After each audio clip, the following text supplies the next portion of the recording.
goes up, and everything returns to normal. Okay, so I kinda like that too. So our last little topic, which won't take long, is angiogenesis. What happens when we want to make new blood vessels?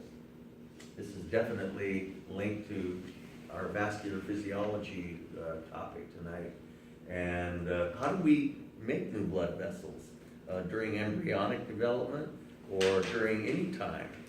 There may be the case where we need to do that.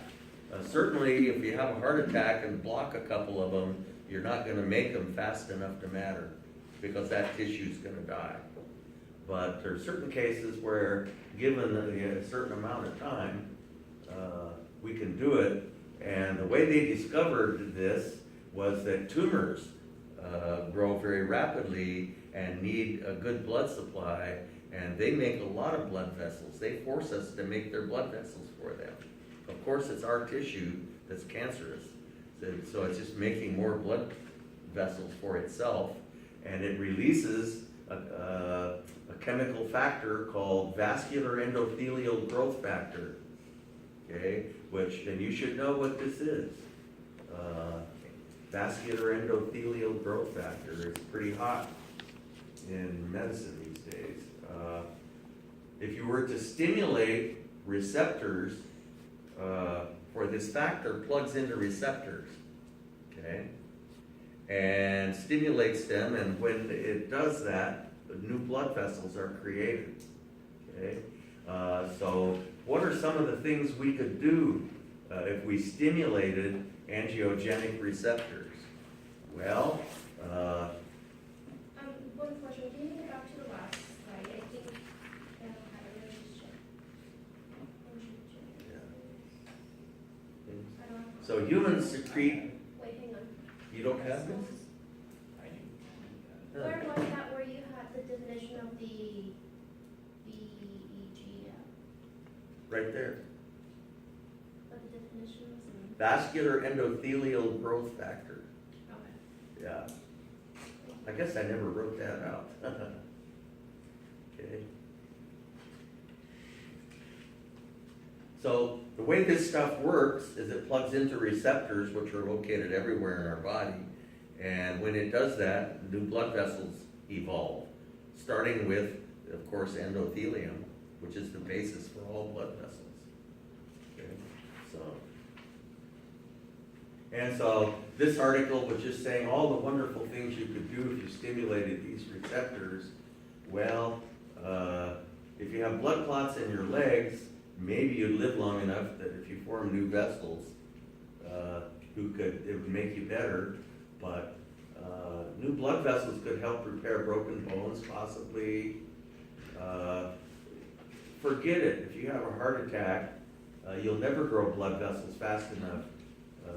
That tissue's lost forever. Okay. Perhaps neurodegenerative ills such as strokes, but that's kind of doubtful too. I don't know about baldness. Maybe it would help.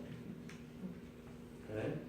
But the more interesting applications, and this is what they have been working on, is inhibiting or blocking these angiogenic receptors. What if you could block them? You could prevent what happens with diabetic retinopathy, for instance, is you start to grow new little arteries in your eyes, and you get so many little arteries in there that the light can't get through all those arteries. And so you could perhaps help out with that.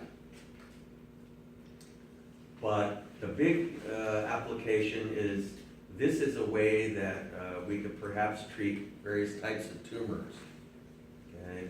And the classical approach to chemotherapy has been giving some really toxic drug which kills the strategy is to kill the tumor just before you kill the patient, you know. And sometimes it's sort of a toss-up, which one wins the battle. And so they've been working on all kinds of new chemotherapy drugs which don't involve like for instance, the common approach was just damaging DNA. And somehow interrupting DNA replication, if you have a rapidly growing tumor, and you damage DNA replication, it's gonna be more damaging to the tumor than it is gonna be to you, but it's still gonna be damaging to you. So that's been the most common approach. Well, now they're starting to develop antibodies. There's a wide variety of antibodies that exhibit various chemotherapeutic anti-neoplastic effectiveness, it's called. A neoplasm is a tumor, okay? And so this is one of those areas. I want to, so here's a picture of normal vessels in the colon. And here's you can see how these vessels have elaborated in a person with colon cancer, okay? And that's because the colon tumors, of course, need an enhanced blood supply, and so have just secreted vascular endothelial growth factor and got all these new blood vessels. So they were working with drugs which block these angiogenic receptors. And when this article came out, it was in the developmental stage, but several of them have been approved since then and are being used widely as chemotherapy agents, particularly in colon cancer, with quite a bit of effectiveness.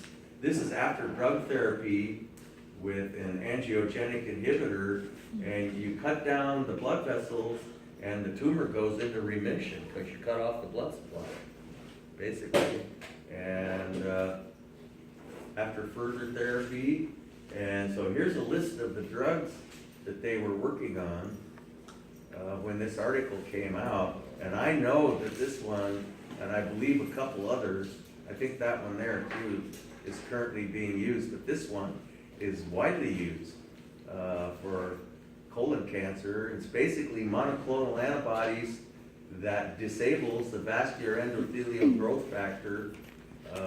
They've developed antibodies to vascular endothelial growth factor. So the antibodies glom onto the molecule and neutralize its active surface so that it can't work anymore. And so this is a whole new way to treat cancer, is develop antibodies, to various things that the tumor does. How do they keep that localized to the area that they need? Good question. And every chemotherapeutic has its drawbacks. Maybe that's one of them. I've never heard that as being an issue, but once again, it's probably a matter of you damage the tumor more than you do the patient. So maybe you damage the patient a little bit too. Good question, though. Yeah. And if memory serves, I think that's my last slide.